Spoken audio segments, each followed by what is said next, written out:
술은 되고 담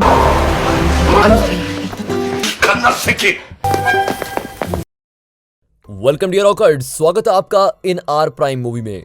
इस मूवी की शुरुआत में दिखाते हैं दक्षिण कोरिया में एक बहुत ही जाना माना स्कूल है जिसमें सिर्फ 1% बच्चे ही एडमिशन ले पाते हैं। लेकिन जिहू नाम का लड़का वहां पर फिट नहीं बैठता। वो अपने पिछले वाले स्कूल में सबसे होशियार लड़का हुआ करता था, लेकिन यहाँ पर उससे सभी होशियार हैं। पूरी क्लास में उसके सबसे कम नंबर आया करते हैं, खासकर मैथ्स में, जो कॉलेज में एडमिशन लेने के लिए सबसे जरूरी सब्जेक्ट होता है। उसकी क्लास में पढ़ने वाले सभी बच्चे बहुत अमीर होते हैं और वो सभी अमीर बच्चे स्कूल के बाहर ट्यूशन भी लिया करते हैं। लेकिन जिहू ने वहाँ पर स्कॉलरशिप पर एडमिशन लिया होता है। उसके पास पैसों की भी कमी होती है, इसीलिए वो स्कूल के बाहर महंगी ट्यूशन पढ़ने नहीं जा सकता। उसके मैथ्स के टीचर, जिनका नाम किम है, वो उसको याद दिलाते हैं कि किसी भी कॉलेज में जाने के लिए तुम्हें अच्छे मार्क्स लाने होंगे और जो मार्क्स तुम्हारे अभी तक आ रहे हैं वो बिल्कुल भी अच्छे नहीं है, इसलिए तुम्हें इस स्कूल को छोड़कर दूसरे स्कूल में जाना चाहिए। अब एक रात को जिहू के कमरे में रहने वाले बच्चे उसे पैसे देते हैं और कहते हैं कि तुम बाहर चुपके जाओ और हमारे लिए दारू और खाने के लिए कुछ लेके आओ। लेकिन जब वो वापस आ रहा होता है तो रात में स्कूल की रखवाली करने वाला आदमी, जिसका नाम ली हक सुंग है, वो उसको पकड़ लेता है। अब अगली सुबह मिस्टर किम मुझसे पूछते हैं कि इस काम में तुम्हारे साथ और कौन कौन है, लेकिन जिहू उन्हें अपने साथियों का नाम नहीं बताता और चुप रहता है। लेकिन जिहू को हॉस्टल से बाहर निकाल दिया जाता है। अब क्लास के बाद दिखाते हैं कि उसके साथ रहने वाले लड़के उसका शुक्र अदा करने के लिए उसको कुछ पैसे देने की कोशिश करते हैं, लेकिन जिहू उनसे बिल्कुल भी पैसे नहीं लेता क्योंकि वो उन्हें अपना सच्चा दोस्त मानता है। और अब क्योंकि जिहू को हॉस्टल से निकाल दिया गया है तो उसके दोस्तों के लिए बाहर से खाना मंगवाना बहुत मुश्किल हो गया है, क्योंकि अगर वो भी ऐसा करेंगे तो चौकीदार हक संग उन्हें पकड़ लेगा। वो सभी उसको कौमी ऑफिसर कहकर बुलाते हैं क्योंकि वो उत्तर कोरिया का एक दल बदलू है।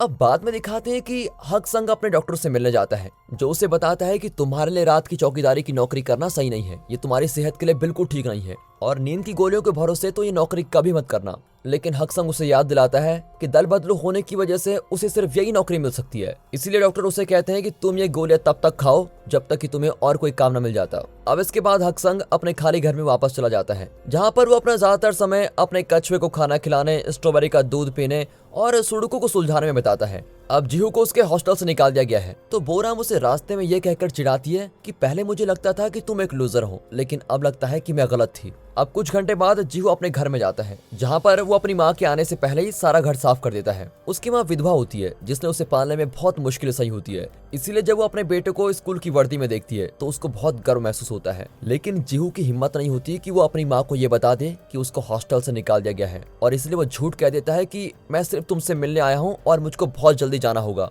जब वो वापस जा रहा होता है तो बीच रास्ते में बारिश शुरू हो जाती है, इसीलिए जिहू स्कूल की बंद लैब में छुपने की कोशिश करता है, लेकिन हक संग उसको ढूंढ लेता है और चौकीदार हक संग को ये सुनकर बहुत बुरा लगता है कि जिहू के पास रहने के लिए कोई जगह नहीं है, इसीलिए वो उसे अपने ऑफिस में रात को रुकने देता है। जब जिहू सो रहा होता है तो हक संग देखता है कि उसको मैथ्स में कुछ काम मिला है जो कि जिहू के लिए बहुत मुश्किल है। अब जैसे सुबह होती है तो हक संग जिहू को वहां से बाहर निकाल देता है। जैसे जिहू मैथ्स की क्लास में जाता है वो ये देखकर हैरान रह जाता है कि हक संग ने उसका पूरा होमवर्क कर दिया है और वो भी बिल्कुल सही। बोरा में देख लेती है और वो चाहती है कि जिहू टीचर को ये दिखाए, लेकिन वो उसको चुप रहने के लिए कह देता है। अब क्लास के बाद दिखाते हैं जिहू शुक्र अदा करने के लिए हक संग के पास जाता है और उनसे कहता है कि वो उसको सिखाए उन्होंने ये कैसे किया, लेकिन हक संग उसे फिर से बाहर निकाल देते हैं। बाद में पढ़ाई करने वाले कमरे में जिहू अपने क्लास के कुछ बच्चों की बातें सुनता है, जिसमें वो बच्चे बातें कर रहे होते हैं कि यार हमारे ट्यूशन के टीचर को मैथ्स के कुछ सवालों को करने में काफी परेशानी आई है। और ये सुनकर जिहू समझ जाता है कि हक संग मैथ में कितना खतरनाक है, यानी कि कितना एक्सपर्ट है। अब जिहू हक संग का पीछा करना शुरू कर देता है और उनसे भीख मांगता है कि प्लीज मुझे ट्यूशन पढ़ा दो, लेकिन हक संग उसकी बात पर ध्यान ही नहीं देते। अब एक दोपहर को जब वो कूड़ा साफ कर रहा होता है तब वो टीचर की कुछ बातें सुनता है, जिसमें वे स्कॉलरशिप वाले बच्चों की कुछ बात कर रहे होते हैं। वे कह रहे होते हैं कि लापरवाह बच्चों को स्कूल के हॉस्टल से निकाल देना चाहिए और फिर मिस्टर किम कहते हैं कि मैंने जिहू का नाम भी इस लिस्ट में डाल दिया है। अब जब जिहू एक बार फिर से हक संग के पास ट्यूशन पढ़ने की बात करने जाता है तब हक संग उसे कहता है कि तुम्हारे लिए अच्छा होगा कि तुम स्कूल में चले जाओ, लेकिन फिर जिहू हक संग को बताता है कि मुझे बहुत गुस्सा आता है जब मैं दूसरे बच्चों को अपने से आगे बढ़ते हुए देखता हूँ। अब जब हक संग उसकी ऐसी सारी बातें सुन लेते हैं तो वो ट्यूशन पढ़ाने के लिए तैयार भी हो जाते हैं। फिर वो उससे ट्यूशन की फीस की जगह स्ट्रॉबेरी वाला दूध मांगते हैं। अगले दिन हक संग अपने दोस्त जिचोल से मिलने जाता है, जिसने उसके दक्षिण कोरिया में आने में मदद की होती है, क्योंकि वो उत्तर कोरिया में दल बदलू का साथ दिया करता था। साथ ही वो दोनों गेम्स खेलते हैं और अपनी जिंदगी की बातें करते हैं। और जब जिचोल हक संग को एक लैंप गिफ्ट देता है तब हक संग उसे उस लैंप के पैसे देता है, क्योंकि उसको फ्री का बिल्कुल भी पसंद नहीं होता और वो भीख मांगकर कभी नहीं जीना चाहता। अब जब रात होती है तो हक्संग बंद लैब के अंदर कुछ लैंप्स लगाता है ताकि वो जीहू को वहाँ चोरी छिपे पढ़ा सके। अब जीहू को 3 नियमों का पालन करना होता है। पहला, किसी को भी इस बारे में पता नहीं चलना चाहिए कि हक्संग उसको ट्यूशन पढ़ा रहा है। दूसरा, मैथ्स के अलावा दूसरा कोई और सवाल उससे नहीं पूछा जाएगा। तीसरा, हक्संग सिर्फ उसको पढ़ाने पे ध्यान देगा, लेकिन वो उससे कभी भी नंबर और टेस्ट के बारे में नहीं बताएगा। जब जीहू उससे वादा करता है कि हाँ मैं सारे नियमों को मानने लगूंगा, तब हक्संग उसे पहला सवाल देते हैं जिसमें उसको ट्रायंगल का एरिया बताना होता है। जीहू जल्दी से उसको हल कर देता है और कहता है कि ये तो चौथी पांचवी का सवाल है, लेकिन हक्संग उसे बताता है कि उसका जवाब ट्रायंगल के चारों ओर गोला बनाने की वजह से गलत हो गया है। अब जीहू को लगता है कि उसके साथ धोखा हुआ है क्योंकि हक्संग ने उसको गलत सवाल दिया, लेकिन हक्संग उसको ये दिखाना चाहता है कि जीहू के सवाल को हल करने का तरीका गलत है। हाँ, जवाबों का ढूंढना जरूरी है, लेकिन सवाल को समझना ये उससे भी कई ज्यादा जरूरी है। मैथ सिर्फ जवाब ढूंढने के बारे में है। जब हक्संग उसको पढ़ा रहा होता है तभी उसको उसके बचपन की बातें याद आने लग जाती हैं और फिर दिखाते हैं जहां वो और उसके दोस्त मैथ्स में बहुत अच्छे हैं और उसी की वजह से उनको एक बहुत अच्छा पेन मिलता है। अब प्रेजेंट में दिखाते हैं और फिर कुछ समय बाद क्लास खत्म हो जाती है। जीहू के पास कहीं रहने के लिए कोई जगह नहीं होती, इसलिए हक्संग उसे कहते हैं कि तुम आज रात यहीं पर रुक जाओ। अब जीहू को पता लगता है कि हक्संग को अपने कैसेट प्लेयर पर गाने सुनने बहुत ही पसंद है, इसलिए वो कुछ देर के लिए पुराने गानों के बारे में बात करते हैं। हालांकि कैसेट बहुत ही पुरानी हो चुकी है और उसमें से बहुत बुरी आवाज आ रही होती है, इसलिए जीहू वो गाने अपने फोन पर चलाता है, जिसको सुनकर हक्संग को बहुत अच्छा फील होता है और वो बहुत सालों के बाद इतनी गहरी नींद में सो जाता है। यहाँ तक कि वो सुबह देर तक सोता रहता है और जब वो उठता है तो जीहू अपने स्कूल के लिए वहां से जा चुका होता है। मिस्टर किम के पास मैथ्स के स्टूडेंट्स के लिए एक जरूरी खबर होती है। आखिरी एग्जाम होने के बजाय उनकी क्लास एक जाने माने पाइथागोरस नाम की एक प्रतियोगिता में भाग लेंगे जो उनके एग्जाम के रूप में गिने जाएंगे। बच्चे इस बात को लेकर खुश नहीं होते क्योंकि उनके पास तैयारी करने के लिए सिर्फ 2 महीने बचे होते हैं, लेकिन मिस्टर किम कहते हैं कि तुम सभी कर सकते हो और फर्स्ट भी आ सकते हो। यहाँ जीहू मैथ सीखने के लिए रोज हक्संग के पास जाता है। तभी बोराम का ध्यान इस बात पर जाता है कि जीहू रोज स्ट्रॉबेरी वाला दूध किसके लिए खरीदता है। अब एक शाम को क्लास चलती है और बहुत ही मुश्किल सवाल होता है। जीहू को सीखना होता है कि उस सवाल को कैसे हल करना है, लेकिन हक्संग उससे कहते हैं कि वो खुद ही पहले उसको हल करके देखे, अगर नहीं कर पाएगा फिर बताऊंगा। 3 घंटे बाद काफी कोशिश करने के बाद जीहू उस सवाल को हल कर ही देता है और फिर उस सवाल को हल करने के बाद हक्संग उसे कुछ खास चीजें दिखाते हैं। वो बताता है कि एक जाने माने मैथमेटिशियन जिनका नाम बर्नहार्ड रायमन है, उन्होंने 38 दशमलव की स्क्वायर रूट को अपने हाथों से हल किया है, जो तुम किसी फॉर्मूले को इस्तेमाल करके कभी हल नहीं कर सकते। इसकी वजह से मैथ्स को और अच्छे से समझा जा सकता है।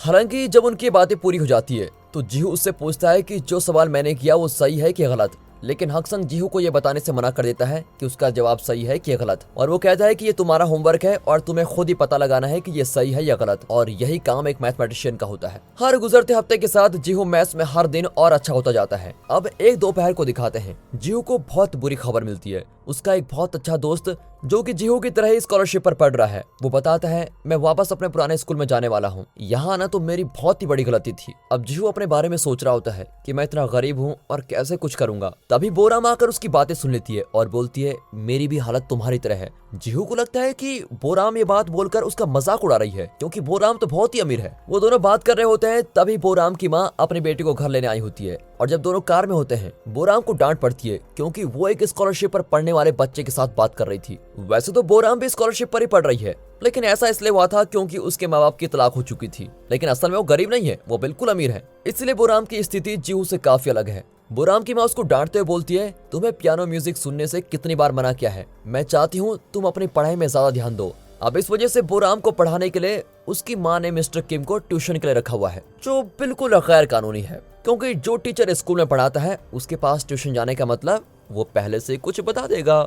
उसी रात जीहू हक्संग को अपने दोस्त के बारे में बताता है और पूछता है क्या मुझे भी अपने पुराने स्कूल में वापस चला जाना चाहिए। हक्संग जीहू को समझाते हुए बोलता है तुम्हें कभी भी हार नहीं माननी चाहिए। तुम्हें पता है सफल होना इतना आसान नहीं है, अगर आखिर तक कोशिश करोगे तो सफलता अपने आप आएगी। अब अपनी बात को साबित करने के लिए वो जीहू के किए काम को दिखाता है और बोलता है कि इसके आखिरी वाले सोल्यूशन में जरूर गलती है, लेकिन सवालों को हल करने का तरीका तुमने सीख लिया है। उसी रात जीहू का सस्पेंड पीरियड भी खत्म हो जाता है और उसको वापस हॉस्टल में जाना होगा, लेकिन वो हक्संग को बोलता है कि मैं आपके साथ रहना बहुत मिस करने वाला हूँ। अब अगले दिन दिखाते हैं तो बोराम जीहू से माफी मांगते हुए उसको स्ट्रॉबेरी वाला दूध देती है। जब जीहू का ध्यान नहीं होता तो बोराम उसका पीछा करते हुए खाली पड़ी लैब में पहुंच जाती है और उसके सामने जीहू का राज खुल जाता है। बोराम हक्संग से अपने दोस्त का ख्याल रखने के लिए शुक्र अदा बोलती है और पूछती है क्या मैं भी आपके पास मैथ्स पढ़ने आ सकती हूँ, जिसके जवाब में हक्संग हाँ बोल देता है। लेकिन बोराम को इस बात का राज रखना होगा। बोराम भी हक्संग को कौमी ऑफिसर कह के बुलाती है और इसी वजह से बेचारा हक्संग बड़ा कंफ्यूज हो जाता है और बोलता है मैं उत्तरी कोरिया से जरूर हूँ, लेकिन मैंने कभी फौज में काम नहीं किया है, तो मुझे कौमी ऑफिसर क्यों बुला रहे हो। तभी हक्संग का ध्यान उन बच्चों पर जाता है जो बंक करने वाले हैं, लेकिन वो सोचता है कि अगर मैं ऐसा करूंगा तो इनको भी जीहू की तरह हॉस्टल से निकाल दिया जाएगा। और फिर इस बात का ध्यान रखते हुए हक्संग बच्चों की शिकायत ना करने का तय करता है। अब एक शाम को जीहू हक्संग से पूछता है आपने मैथ्स इतनी ज्यादा क्यों पढ़ी। वो जवाब देता है कि पहले तो मैंने मैथ्स स्कॉलरशिप पाने और अपने परिवार की खुशी के लिए पढ़ना शुरू किया था, लेकिन जितना ज्यादा मैं पढ़ता गया मुझे मैथ्स में उतना ही ज्यादा इंटरेस्ट आने लगा और फिर मुझे मैथ्स से प्यार ही हो गया। इसके बाद वो बोराम को बुलाते हैं ताकि हक्संग उसे पियानो बजाने की एक मस्त ट्रिक सिखा सके। वो पियानो के सभी नोट्स को नंबर देता है और फिर दोनों मिलकर PI नंबर का इस्तेमाल करके बहुत प्यारा पियानो बजाते हैं। अब अगली मैथ्स क्लास के दौरान दिखाते हैं जीहू हक्संग का तरीका इस्तेमाल करके मिस्टर किम की करी हुई गलती को ठीक कर देता है। हालांकि मिस्टर किम उसको डांट देता है और बोलता है तुम्हारा उत्तर जरूर ठीक है, लेकिन पेपर चेक करने वाला इस तरह से इस आंसर को नहीं देखना चाहता है, तुम्हें कुछ और ही करना पड़ेगा और स्टूडेंट्स को बस इसी बात का ध्यान रखना है। दोस्तों यानी कि वो साफ साफ अपनी गलती को स्वीकार नहीं करना चाह रहा था। और फिर जीहू और मिस्टर किम के बीच में काफी देर बहस भी होती है। अब जीहू का ऐसा बर्ताव देखकर मिस्टर किम उसको क्लास के बाहर खड़ा कर देते हैं। इसके बाद जीहू मिस्टर किम को बोलता है कि आप मुझको नीचा दिखाने की कोशिश करते रहते हैं और मुझको इस स्कूल से निकाल देना चाहते हैं, लेकिन मैं कभी अपने पुराने स्कूल में नहीं जाऊंगा। दोस्तों वीडियो को पॉज करके सोचिए, मिस्टर किम एक वैसा ही टीचर है जैसा हमें अपनी पढ़ाई के टाइम मिले थे, मैथ्स को रट्टा लगवाने वाले, लेकिन अब पढ़ाई करके ये पता चल गया है कि मैथ्स भी बहुत खास सब्जेक्ट है। हमें भी हक्संग जैसा कोई टीचर मिलता तो आज अलग ही बात होती।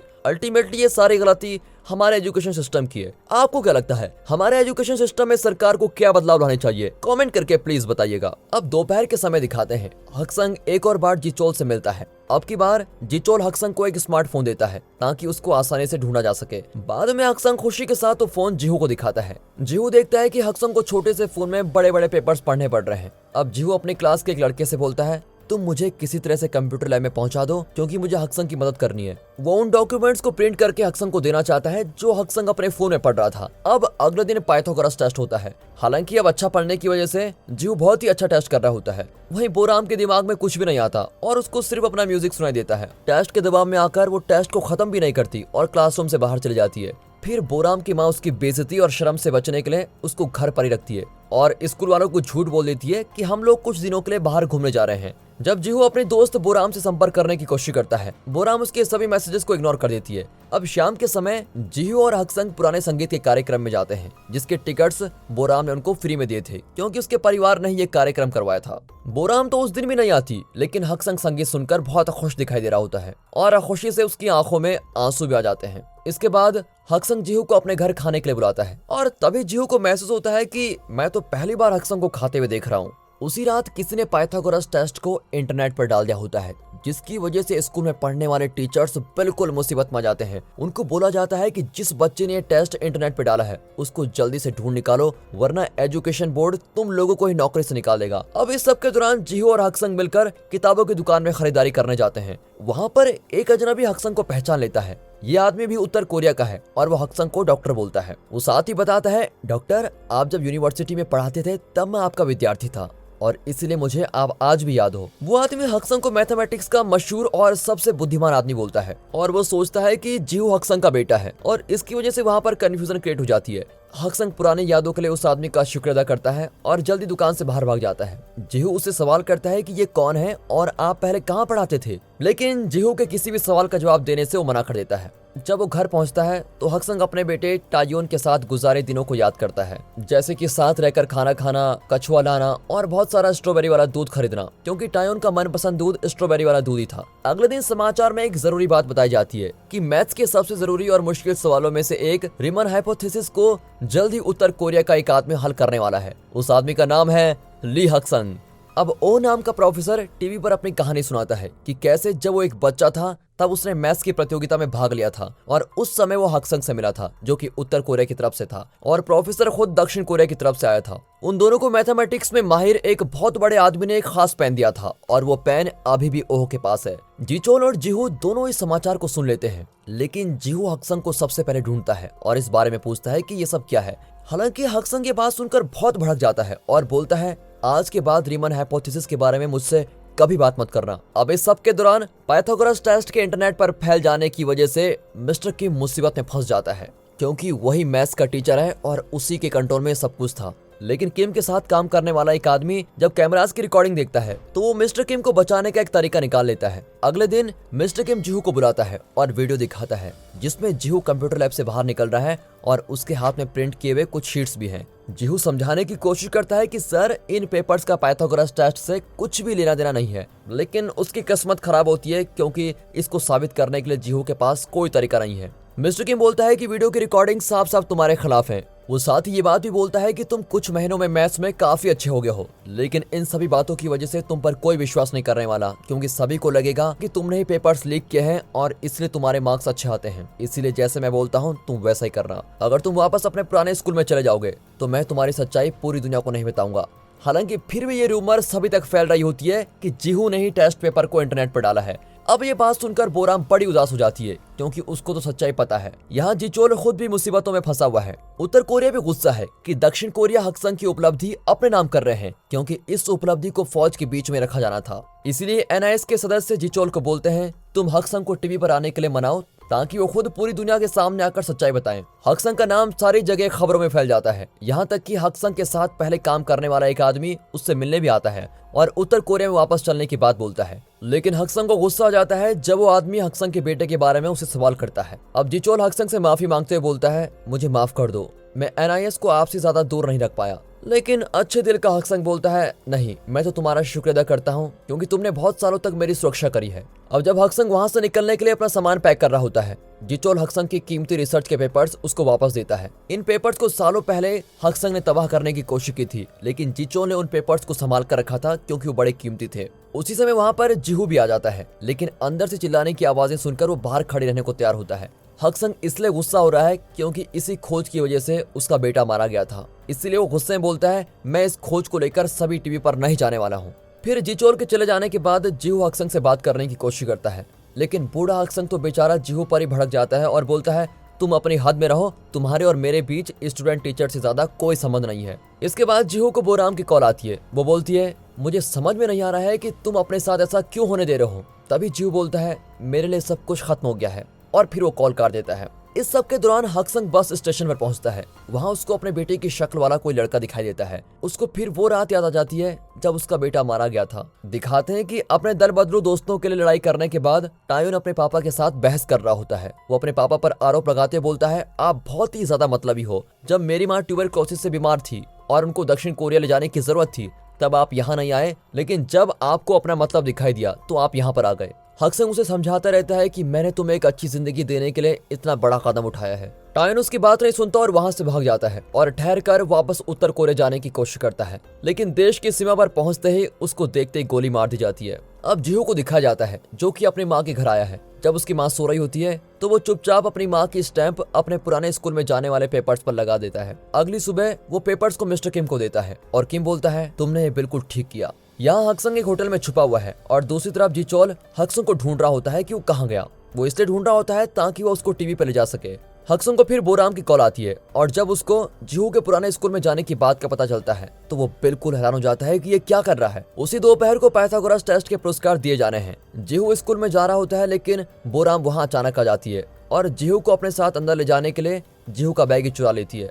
अब समारोह की शुरुआत प्रोफेसर ओह के भाषण के साथ होती है, जिसमें वो मैथमेटिक्स में आई नई खोज के बारे में बात करते हैं। तभी भाषण के बीच हक्संग भी आ जाता है, जो कि स्कूल में आने से पहले अपना कछुआ नदी में छोड़ कर आया हुआ है। वो अपनी पहचान को साबित करने के लिए अपना खास पैर निकाल कर दिखाता है और इसलिए प्रोफेसर ओह हक्संग का खुशी से स्वागत करता है और उसको भाषण देने का मौका देता है। अपनी सिक्योरिटी गार्ड की ड्यूटी के बारे में मजाक मस्ती करने के बाद वो बोलता है, मैंने ही जीहू को मैथ सिखाई है। वो उन प्रिंट्स किए गए पेपर्स को भी दिखाता है जो जीहू ने उसको दिए थे और बोलता है, जीहू ने कोई पेपर्स इंटरनेट पर नहीं डाले थे, वो तो कंप्यूटर लैब से मेरे लिए ये पेपर्स लेकर आया था। वो सभी को बता देता है कि मिस्टर किम ही इसके पीछे के असली विलन है। उन्होंने अपने किसी ट्यूशन वाले बच्चे को पाइथागोरस टेस्ट चुपचाप दे दिया था। अब ये बात सुनकर मिस्टर किम बड़ा गुस्सा और शर्मिंदगी के साथ बाहर भाग जाता है। इसके बाद हक्संग सभी को एक कहानी बताते हुए बोलता है, मैंने उत्तर कोरिया को इसलिए छोड़ा ताकि मैं मैथ्स में अच्छा पढ़ सकूं, क्योंकि उत्तर कोरिया की सरकार मेरी खोज का इस्तेमाल हथियार बनाने के लिए कर रही थी।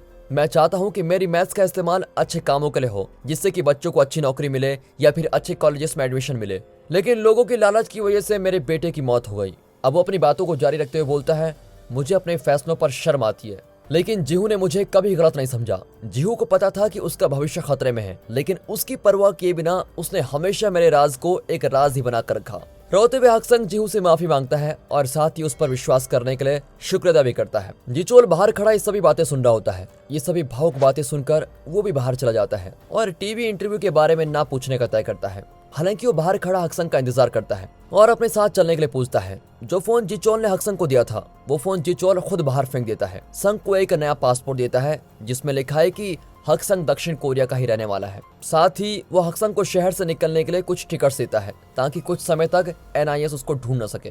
जहां तक लगता है कि ऐसा करने के लिए जिचोल को नौकरी से निकाल दिया जाएगा, लेकिन ऐसा करते हुए खुश भी है कि वो अपने दोस्त की मदद कर रहा है। कुछ समय बाद जिचोल जीहू से मिलने आता है और हक्संग का छोड़ा हुआ गिफ्ट जीहू को पकड़ाता है और उस गिफ्ट में हक्संग का एक खास पेन और उसकी खोज के पेपर्स होते हैं। अब 3 साल बाद जीहू और उसके कॉलेज के बच्चे मैथमेटिक्स के सबसे बड़े रिसर्च इंस्टीट्यूट में आए होते हैं।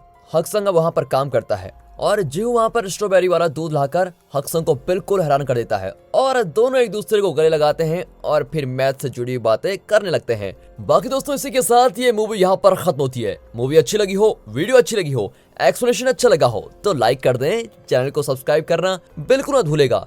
बाकी मिलते हैं अगली वीडियो में, तब तक के लिए गुड बाय, अपना ख्याल रखिएगा and finally thanks for watching.